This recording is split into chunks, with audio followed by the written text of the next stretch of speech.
All right, ladies and gentlemen, real late. Peter Rosenberg, Queens in the building. Yeah. Young Zeddy Will is here. What up, man? What's going on, brother? How are you? I'm feeling good, feeling great, blessed. As we're recording this, you're a couple days removed from Summer Jam. Right.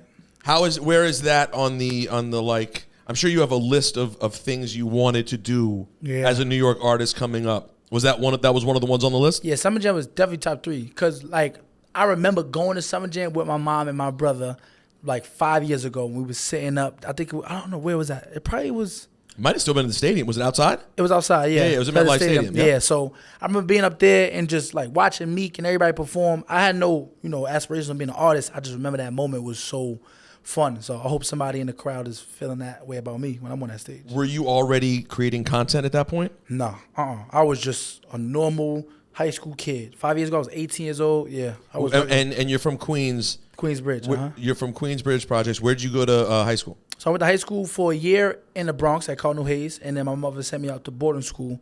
I was in boarding school in Virginia. So I did 4 years in D.C. Well, I was in Alexandria, Virginia. Oh, I know it well. I'm from D.C. I'm from the D.C. area. Yeah. What was the school in Alexandria? What's it called? Episcopal High School. And then I went to Howard. I did a year at Howard in D.C. Oh, really? Yeah. Mm-hmm. So you spent a good That's amount. 5 years of my life in DMV. And you never heard of Lito's Pizza? No, I never heard of that. Lito's Pizza's a thing.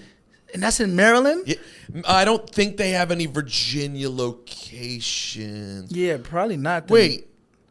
Oh, yeah, the wedding we went to was in D.C. I know there's D.C. locations, Maryland locations. Can't remember Virginia locations. Yeah. Shout out to Lito's. But so you spend a good amount of time in the DMV. I know a lot about the DMV. I was in Georgetown. I was around. I was always around in D.C. Why did your mom send you away? Because I was I was having a little problem back at home, just being bad. And I found she put me in a program for sports, like lacrosse. I was playing lacrosse, so I got a scholarship out there to play lacrosse in high school. Not a lot of people know that. So wait, were you already playing lacrosse up here? Mm-mm. It was just a after school program, and it happened to be lacrosse. And my mom was like, I need him in this after school program because this gonna make him not after but this school. Is here? This was here? In New York. Yeah, okay. This in New York. This is right in Manhattan. But yeah, it was the best decision of my life. I'm not gonna lie. Do you know what legendary rapper has a history with lacrosse? Method Man. There you go. There you go. You had someone had to tell you that. Yeah. No, I met Method Man. We did a photo shoot together. Oh, really? For Champion. Yeah. We did that's a photo shoot. It was crazy. crazy. For the it was like a collab with the Professional Lacrosse League and Champion. We met and we got to speak. We met a couple times. So how serious a lacrosse player were you? I'm not gonna say I was really good, but I did enough. I learned quick. What position you play? I was midi. I was LSM/midi. So I was long stick midi and midfielder because I could run. So midfielders in lacrosse, is it like soccer? Are you playing both? You playing offense and defense? Offense and defense, yeah. And what did you excel at more? Offense, because I was just able to run with the ball fast and probably go score. That was my specialty. What were there other kids at your school, from other parts of the country? Yeah, we had kids from everywhere. My school was one of the only schools that were 100% boarding school. So I had kids from China, the Bronx, Chicago, from everywhere. So there were other kids from the hood at the school too. 100%. It's probably 6, 7 of us from Harlem, Queens. It was a lot of us. I ain't gonna lie. We wasn't deep, but we was definitely close. We was out there. It was 400 kids, so it wasn't a lot of us, but we was definitely close. Oh, so there was definitely a New York connection. Yeah, it was definitely a New York connect for sure. It was. We was outside. And so you went to Howard for a little bit, but not to play lacrosse. I went there, so I went on a track scholarship. Okay. So I ended up dropping lacrosse my freshman year in high school, and then I picked up track. And I was running nationally. I was really good in track. So I got a scholarship to a bunch of different schools, but I wanted to go to HBCU. So I picked Howard. I did that for a year. And what happened after a year? I couldn't balance. That's when I started getting into content. I was a freshman in college, and I couldn't balance it. And being an athlete at a college, you have to perform. You have to be at practices. But I got hostings and stuff, so I'm trying to balance. Which one do I want to do? And I want to pick my career. So I ended up, taking a break from school.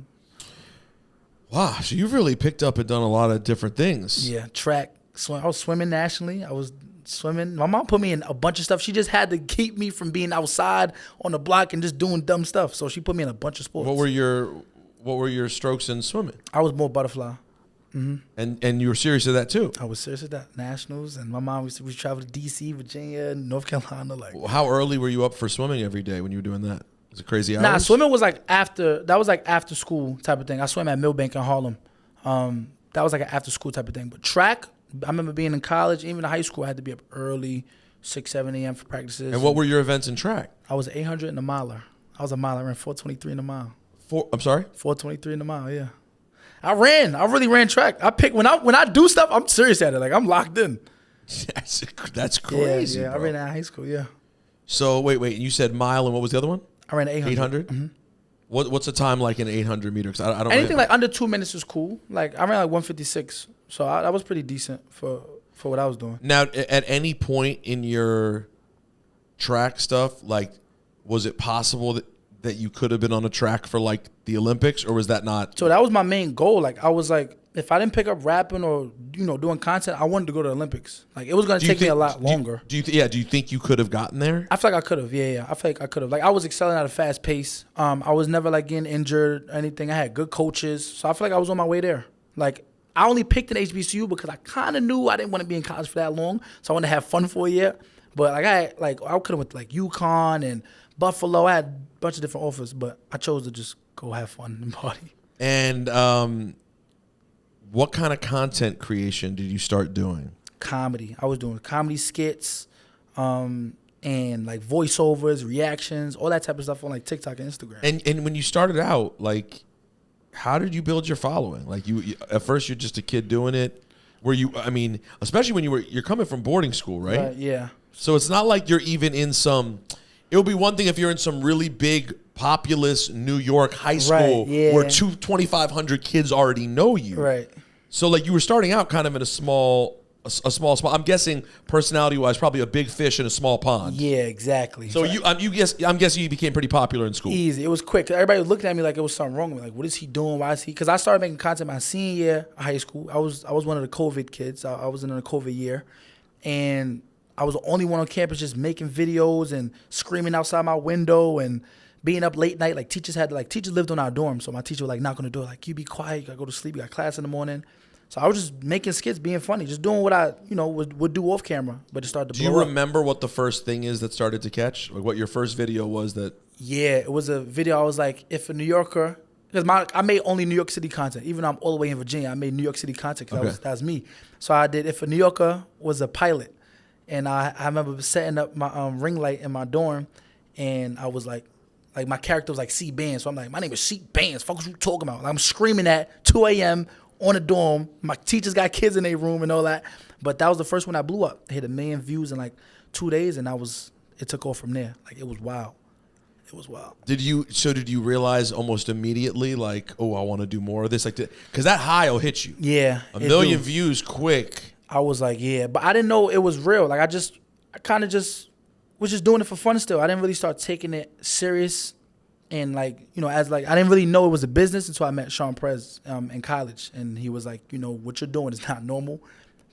Your followers is growing fast. People want to pay you for stuff. Like, this is serious for you. So we had a conversation. How did you meet Sean Prez? So I met him through my uncle. My uncle Smidge, he gave me the connect. And he was like, yo, you need Uncle some Smidge? help. Smidge, yeah. I gotta be Uncle Smidge. Yeah, Smidge. How would I doubt it? Yeah, so he gave me the connect, and he was like, yo, my nephew needs someone managing him because he's just doing stuff for fun, but he can take it to another level. And he gave me Prez. Prez at first didn't want to work with me. Like, I'm done. I'm tired of doing music stuff. Well, for people who don't know, Sean Prez has been in the music game for a long time. Yeah. Long time industry vet. My guy. And I'm sure he had he had to have some sort. I wonder what his initial thoughts were working with a, quote, content creator. Yeah, he was like, oh, nah. Maybe if it was like an artist, maybe. He was like, come on, like, content. I got to meet this kid, and he met me, and that's really kind of where he was like, all right, I want to work with him because he seemed like a good dude. But, yeah, Prez really turned my focus, like, this is serious. This is something you could really do, bro. Did he right away start thinking about it from a music standpoint, or at first it was like, let's just manage your career and get the money straight? Yeah, we didn't do no music talk. Like, we didn't speak on no music. He just wanted to help me. Like, we had, like, Nike deals, Spotify deals. Like, he was helping me just, grow Zeddy Will as the person. And then when I left college, he was like, look, you think you could rap? Like, I'm like, nah, maybe. I don't know. And then one day I was just in my dorm. I was at home because when I left college, and I did a little freestyle on TikTok because I'm like, he said I could rap. Let me try that. I got fans. They might like it. That blew up. It hit 1 million views. So I'm like, all right, let's do it again to see if it's real. And I did it again. It blew up. So then I brought it to Prez. I'm like, yo, you know I'm blowing up for rapping? He like, all right, come on, let's get on it. So I think that's like, it was more comfortable for him. It's like, that's his world. Well, yeah, that probably gave him like a clearer path of what he already knows how to do. Yeah, exactly. But Prez is so smart. Like, even then, like, that year we just was doing straight comedy and skits. He was mapping out like, oh, you can go the actor route. You can do, you know, the Will Smith route, But we got into music. He's like, yeah, now it's showtime. How good did the money get doing the content creation? It wasn't crazy, like, until I started doing brands. I think just from making money from TikTok and Instagram and YouTube even, it's not that crazy. But it still had to be. Nah, I mean, you're a kid who. I bought an apartment. Like, I moved out. It helped me move out my parents' crib for sure. I mean, how old were you when you did that? I was 18. I mean, that's pretty wild. No, 19. I was 19 years old. Yeah, I moved out at 19 years old. Mm-hmm. And like, well, okay. So prior to content creation, a high school athlete at a boarding school. Right. I don't know if did they give you money? Like, did you have money, walk around money? Nah, I was like my mom sending me money from home. Really. So you never had money? I had no job. I never worked a job a day in my life. Still. Did you have a bank account? No. So I was sharing my dad's bank account. So and you'd have access to be able to get, yeah, get like he'll make sure like I only got like a little bit. Right, but you get a little money here and there. Yeah.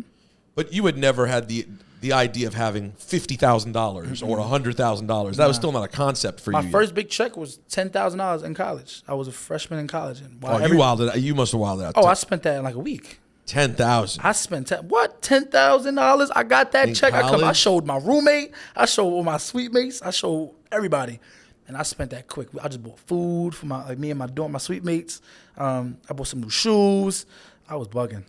$10,000 at 18 is Yeah. I'm pretty sure at 18 years old, the most money I'd ever gotten for a party was like I DJ'd a homecoming for like $250, $300. Real? I swear, bro, I'm telling you the truth. I didn't get $10,000 for anything. I don't know. Years down the road. Yeah. Now, granted, there's money is slightly different. It's 20 years ago we're talking about, but that's still a bugged out thing. So you were able to buy a place. Yeah. And move out, get your own apartment in New York. You got a place. No, I moved out in Jersey. Got it. Okay. Right to Newark. But yeah, I bought an apartment. I stayed there for a year. I was paying rent. My mom, like, I didn't know how to do certain stuff, so I was, doing it with my mom. Like, I didn't know we had to pay the first of every month. I'm late on dates and stuff. Like, yeah, it was a lot. But do you still live in the same place, or have you moved again? No, I moved again. I'm still in Jersey though, but I moved again. Moved again. Yeah. And so then once the brand deal started coming in, the money started getting real. Yeah. And was your mom helping you with the finances? Like, I mean, you indicated some, but like in terms of keeping an eye on it? She was trying, but like when I first started getting a lot of money from content, I started spending like crazy, but I had nothing to show for it. What were you spending? Like, let me see. I just would buy a lot of food. I'd fly a lot. I would go to Miami any chance I got, Houston, ATL, buy my friends' flights, get nice hotel rooms. Were you flying first class? No, I didn't never do no first class flights like that. Good for you. Good for you. I wasn't going crazy yet, but I was just buying anything because I knew, like Nike would pay me again, or TikTok, I got a good check coming, or YouTube, my YouTube video was blowing up. I'll get a $10,000 check soon, but I would just spend because I didn't understand like how this money came so fast, but I knew it would come back again.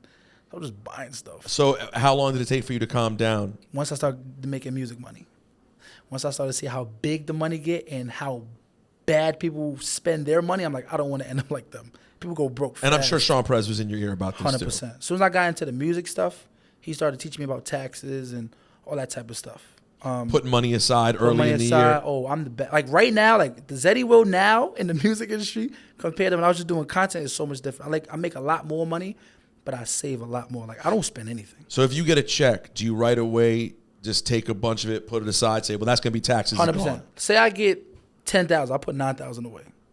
You put 9,000 away. 9,000 away. Everybody will tell you, like you'll spend 1,000 of the 9,000. You can have that for whatever you need. Yeah, like barely though, because I don't really use the 1,000. Like, yeah, I save a lot of money now. Like, my mom and Prez taught me a lot. Like, make sure you save, and it's like the best thing ever. So what was the first music thing that took off for you? Like song? Yeah, Freak You. Freak You was my first song. It was produced by DJ Smalls. It was a Jodeci sample, and that opened me up to like getting shows and getting a little money from the shows. I'm like, damn, people will book you for a lot of shows. For and one were you song. and were you Was it at first mostly moving just because of your social? Yeah, over it. Like once I threw it on TikTok, and you know the TikTok sound started going up and the stream started going up. So what was your method on TikTok? Was it make an official video, or were you putting up lots of different videos of the same song? Oh, I was a lot of videos of the same song, and I would just post 3-4 times a day, same song. You lip syncing at different places, just doing other versions? Just like that. Me and my friends, I do some alone. I do some with my mom. Like I do some at a show. But the same song, because I wanted people to just get annoyed. You have to keep hearing that same song. That was my method. Still to this day, it is. And it resulted in actual plays on streaming. Streams. I think we ended up getting like 5 million streams in like a month or two. Wow. We was going up quick, and I didn't know music numbers like that. So people was like, "Yo, you streaming a lot." I'm like, okay, like. Where's the money at? I want to make some money. How did you know how to perform? Did you know how to perform? Hell no. My first show was because I've heard you're a very good performer now. I'm really good now. I think I've learned how to perform now. But my first show was, I say it was terrible looking back at it because of how I am now. But shout out to DJ Taj. It was 24 hours a piece up in Newark, and I performed Freak You, and I was out there just dancing and. I don't know what I was doing. I was dancing more than rapping. I was just like, I want to freak you, looking all crazy. But yeah, I didn't know how to perform. I knew how to just be me and be funny, like be myself. You now put more thought into it? 100%. Yeah, I don't play, but I don't care if it's. I go in a club and perform like it's an arena. Like I take pride in performing because I feel like people are spending their money to come see me. And I learned from like Jers. Jers told me he saw Travis Scott one day. And it was like a small club. It was probably like 50 people in there. And he was shirt off, wilding, performing his songs. So after that, I'm like, I'm giving everybody the experience. Like everybody got to get the Zeddy Will experience. Yeah, there's little things you can do that make such a difference. Like having a good DJ, communicating with the DJ about what you're going to do, finding ways to flip the song that you perform so it has like, hey, you know what? When we get to the second verse, let's drop this beat that everyone. All those little things that just show that you've put in time. Right. It pays off such dividends. Like one of the main things that holds people back is they have a little thing going, but when you see them perform the song, it's nothing. It's nothing. Yeah. You know what I mean? And like, whereas it might be someone that you go, hey, you know what? That song was cool, but when I saw them perform.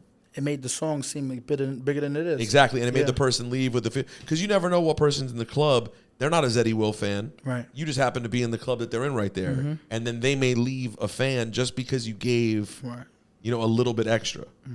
All right, and did you guys have to clear the Jodeci? Yeah, that was a lot. The song went up, then it got taken down. Then people on TikTok like, where's the song at? You're promoting a song that's not even up. And yeah, that's when I learned about samples. I feel like I learned a lot in a short amount of time. But yeah, it got taken down. And is it down now or up? No, it's up now. It's called You. We had to take the freak part off because the sample part, but it's called You. But wait, were you still able to keep the sample? Or you had to replay it without the sample? No, sample's still up. Everything's still up. You just changed the name of it. Yeah. I'm a freak you. Yeah, that's my favorite song. This started for me.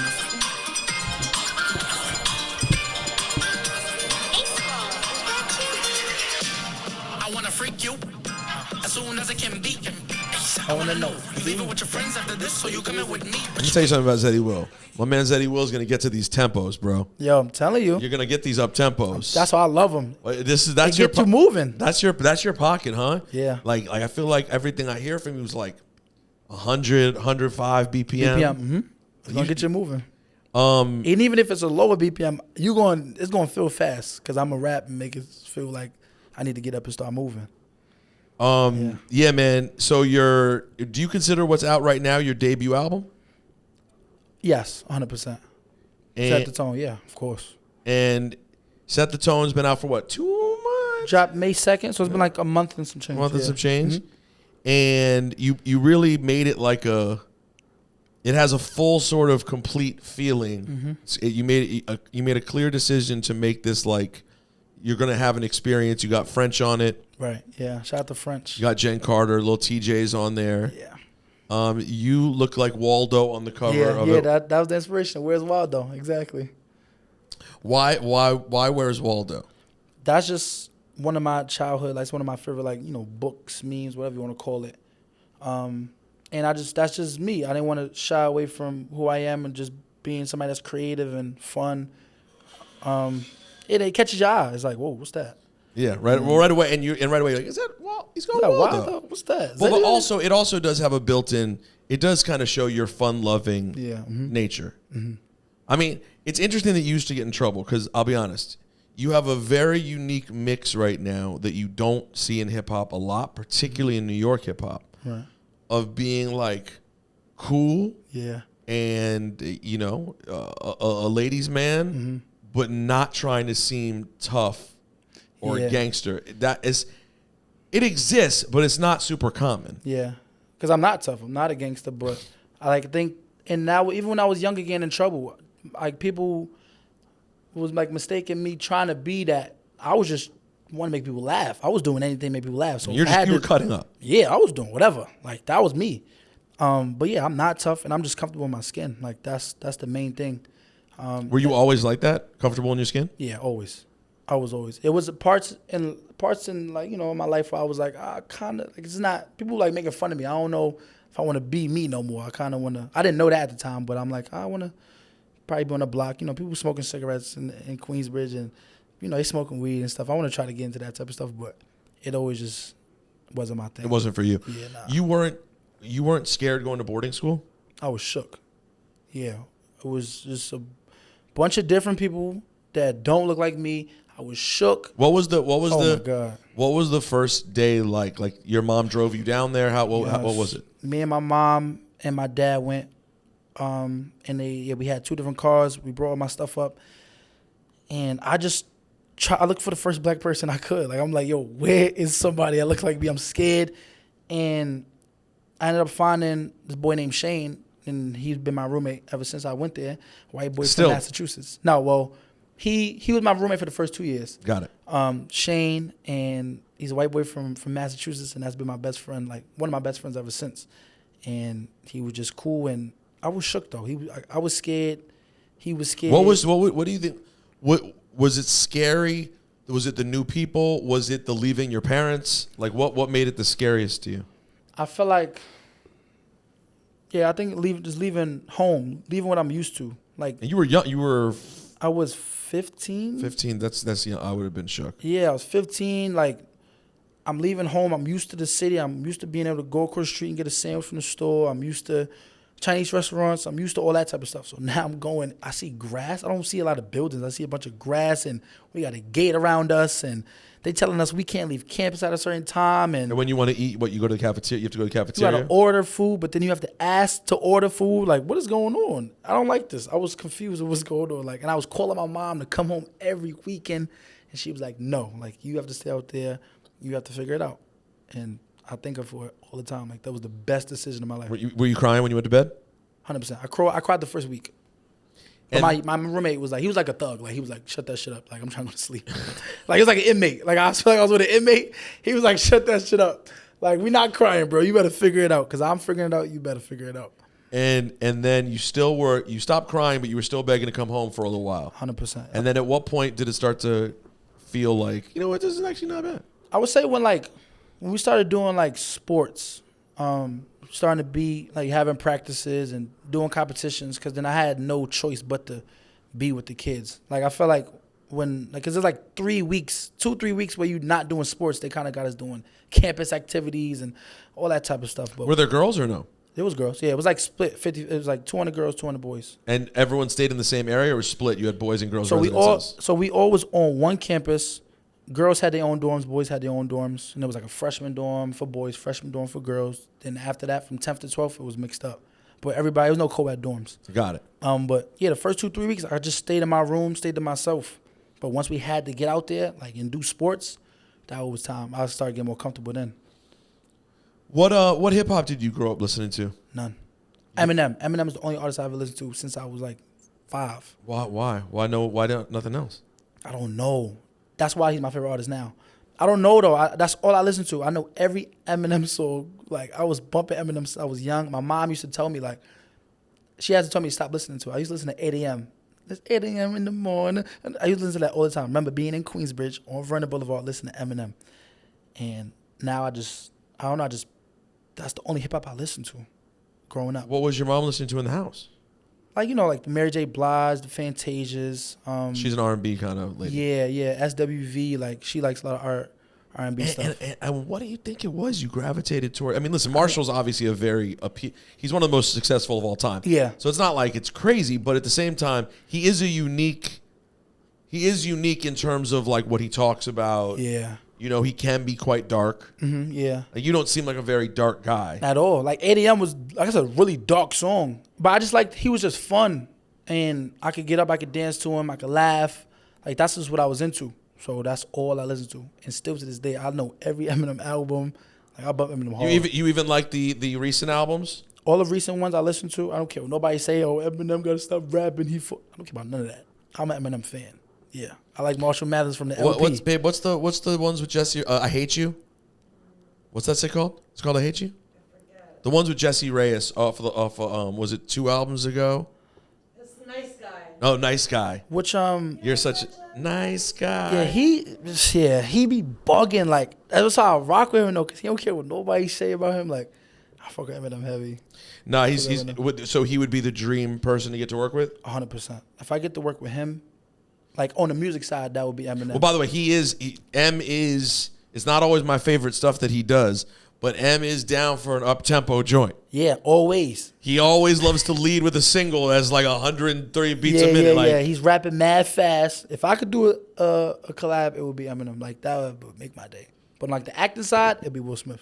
So you do want to act though? Yeah, that's my main goal. Like, that's the end goal for me. I want to be known as Zeddy Will that can just do everything, but I want to be a household name in that acting realm. Like, you feel like you're more passionate about acting than rapping. Yeah, 100%.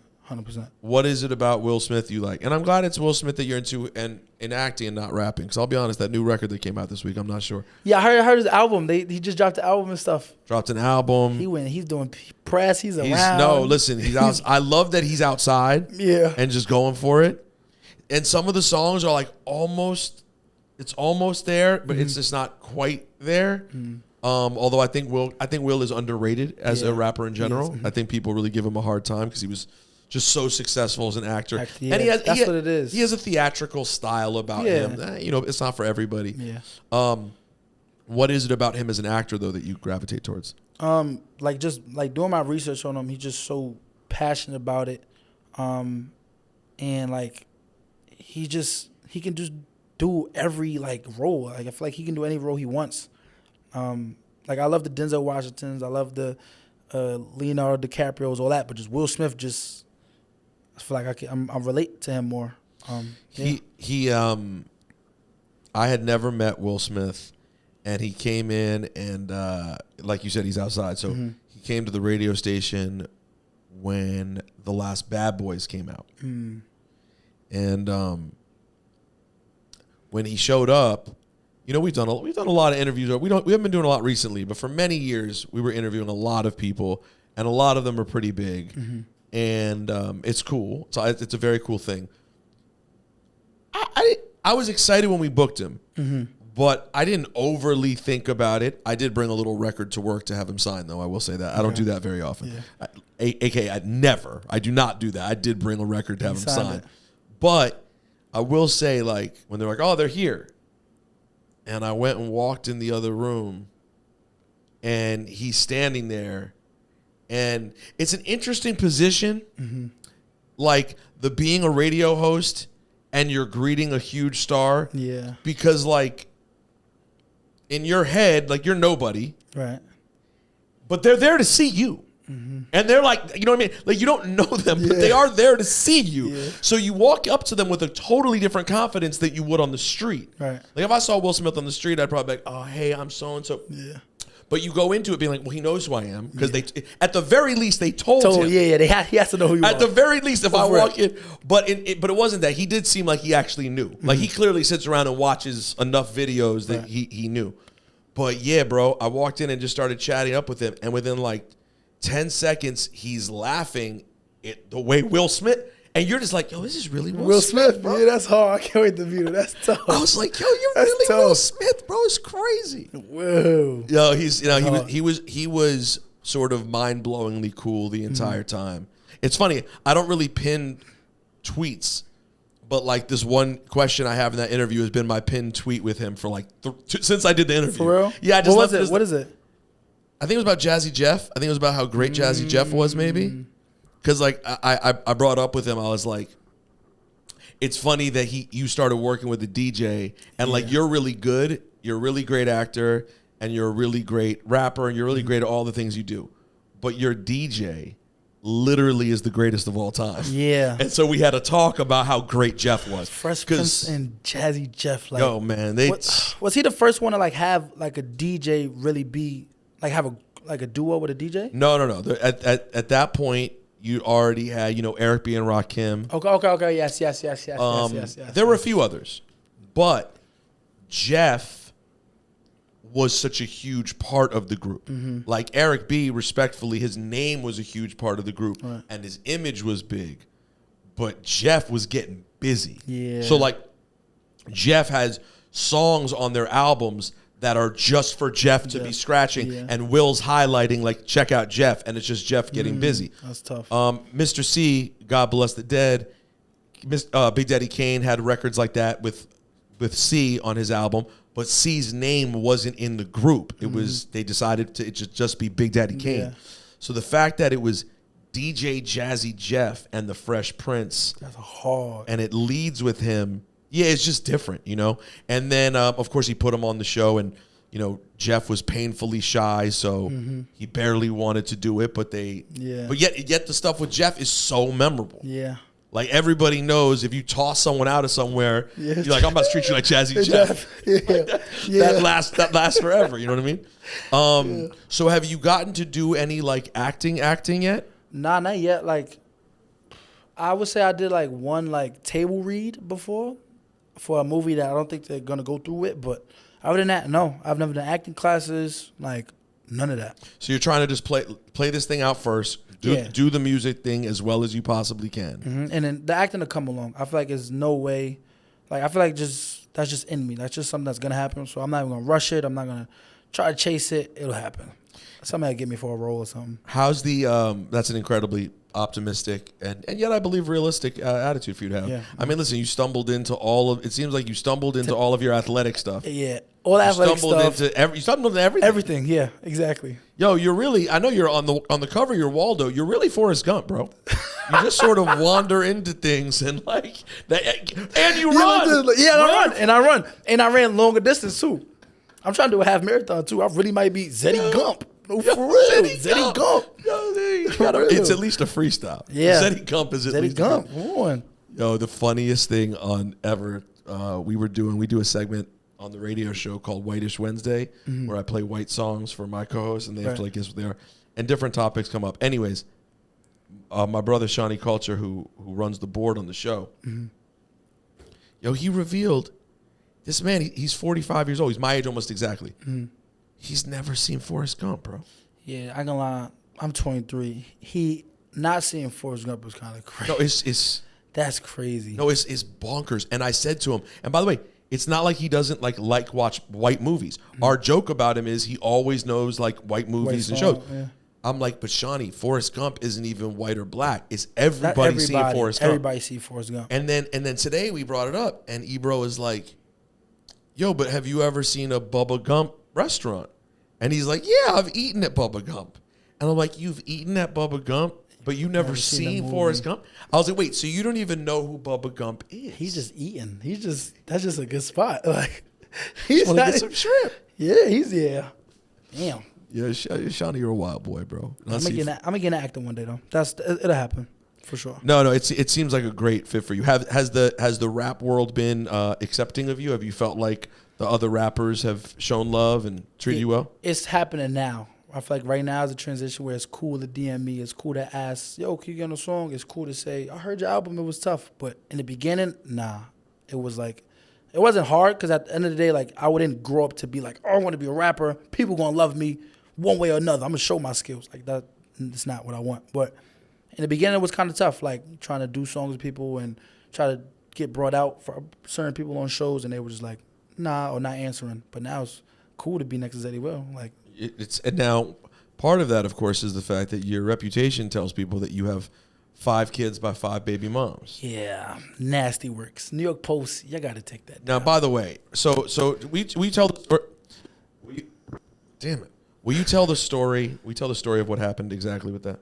So originally, Cha Cha, it was a song that it was blowing up, and we shot a music video for it. And the theme, kinda, or like the joke, skit, whatever you want to call it, was I'm gonna have 5 baby mamas in the music video. Because in the song, I was like, I think I want you. No, I want you. Cool. And a girl that was one of the 5 baby mothers playing the skit, she did a little behind the scenes video of just us on set. And it blew up on TikTok. And Did you get actual pregnant chicks to be in it? no, we all gave them fake bellies. They're all okay because they look pretty. Yeah, They all look pregnant though. But Now, I will say, we you can believe kind of it. did a good job.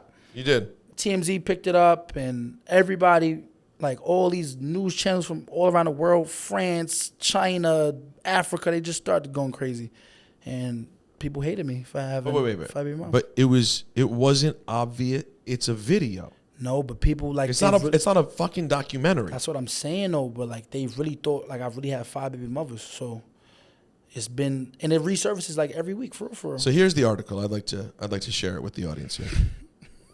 Because you have to understand, if you don't, the New York Post is the worst. Yeah. I mean, they are a piece of shit tabloid, horrible, look for the negative in everything, swear, right-wing piece of shit outlet. Opinion. This is an opinion. It's an op-ed. Opinion. Zeddy Will is a terrible example. Kids do best in a stable 2-parent home. That's the title of the article. And then they just bombed me in the article. Many Americans did double takes when they saw the latest on New York City rapper Zeddy Will. The story? Will hosted a joint baby shower for the 5 women carrying his children. Wait, that's the theme of the video? Yeah. You did the baby shower, and yeah, that was it. I had like the Burberry and all that. The news broke last week after one of the women posted videos and photos from the festive gathering on social media. These people are morons. Yeah, these people, like, there's something wrong with people. No, this is something wrong. You're Yeah. writing this like it's a serious article. And I see whoever the did picture. that should get fired, though. That's how I feel. You feel me? Like, you should really get fired. Some of you will be relieved to know the posts were met with many disapproving comments. But perhaps the most notable response was one of the rapper's representative statement to the post. Will's co-manager welcomed what he called a shift in modern relationship dynamics. All right, y'all are trolling. Whose essence lies in breaking away from the one-size-fits-all approach and societal pressures to conform. They're like going hard like this is a real, like it's breaking news. I have 0 kids. 0. 23, I have 0 kids. I don't know. At no point, then it gets into a real serious thing about percentages. The evidence of out-of-wedlock child rearing is overwhelming. It goes into a whole thing about how people should be in a 2-parent home. They just wanted to say that, but they used me That's as an it. example. But they were so lazy Yeah. that they literally just grabbed what is clearly a music video. Yep. Exactly. And so this keeps coming back up? Every week. Like, I get death threats. I get all this stuff. Why death threats? Why? Because there's older people like, you are not a good example. You suck. You got a bunch of kids following you. You never came out and said this is not true. Nobody, but you have said it's not true. Multiple times. Now, are there any people who admire you for thinking you have 5 kids with 5 baby moms? Oh, a lot of the guys on the internet like, oh, bro, I mean, you could have picked a better selection of women, but bro, I like this for you. Like, they go crazy. Listen, I mean, I like the woman. They nice. yeah, They nice. I think your pretend girls here are nice. They nice. You feel me? We could pick a little good cast, but yeah, like some of the guys like, yeah, bro, good job. But then some are like, damn, you have to pay a lot of child support. They start wailing. Yeah, joke's on them. Little do they know you have 0 child support exactly. to pay. So what's next? What's coming up besides Summer Jam? What's coming up for Zeddy Will? We got, just a bunch of more shows coming up. A lot more features that I've, done, whether I'm on their song or they're on my song. I think we got a tour coming up. Okay. We're working on a little tour coming up. Who's the most who's the person who you've gotten to interact with so far that was the most like, wow, whoa, cool, that's pretty cool? Ooh, I would say, it's a good question. trying to think, music wise or just like Just in general. oh, Lil Dicky. Lil Dicky reached out. Yeah, me and Lil Dicky spoke. He's actually really cool. Really cool. And like we're kind of similar. And he was just like I love what you're doing. He's been watching what's going on music wise, skits wise. He just told me keep going, and that was nice. I think a week before that I just had watched some freestyle on that Sway freestyle on moved Sway. around again. Yeah. I just watched that. That's a crazy freestyle. And I had dropped my On the Radar freestyle, and they like, yo, it kind of reminds me of Lil Dicky, but yeah, Lil Dicky when we spoke, that was kind of dope. You need to wait, and when you see the article coming out. Whenever you see an article that like, oh, he's back to work on Dave season 3. Yeah, that's when you need to hit him with the link. You send it here. I'm gonna tell you. I'm gonna show you do this. You send it to him. Congrats, congrats on season 3, bro. ... Oh, he'll say thank you, appreciate you, blah blah. Yo, if you need a part for the young up and coming, you know, I'm here. Yeah, light work. You know what would be like really tough though if I'm gonna do all that. If he'd be like, yo, just reach out, Zeddy. I don't know if you heard about my series. Oh no, of course I heard about it. Yeah, let me get on there. That'd be tough. I really wanted to hate on Dave's show because I was just jealous that he was like a white guy who got to do an awesome hip hop show, and then I watched it and I was like, oh man, Dicky, I can't even hate on this shit. He killed it, man. He did good. He bodied it. That show is so he did good. He did two seasons so seasons. far. Yeah, he'll come back and do a third one. No, the show is really good, and he's also a really good rapper. Yeah. I'm glad that he put out the soundtrack eventually because I hit him up. I'm like, yo, bro, why have you not put this soundtrack out yet? Because he had so many notable songs on the show, and I'm like, people are already familiar with this music, and when you watch it on the show, you really, because he's a real artist, you really feel the songs. Yeah. Like, oh, these are real songs.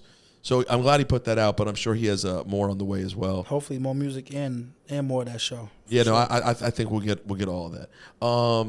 Zeddy, thank you for making time, bro. Thank you. You seem like a lovely young man. Appreciate you, brother. We're rooting for you. You got a good team around you. Yes. And good luck at Summer Jam. And if there's anything you ever need, you reach out. Yes, sir. Shout out to Power Moves, man. Shout out to Power Moves, Chanel, Jerry's Prez. I love y'all. That's my peoples right there, for real. My man. All right, Zeddy, appreciate you, bro. Yes, sir. Cheers.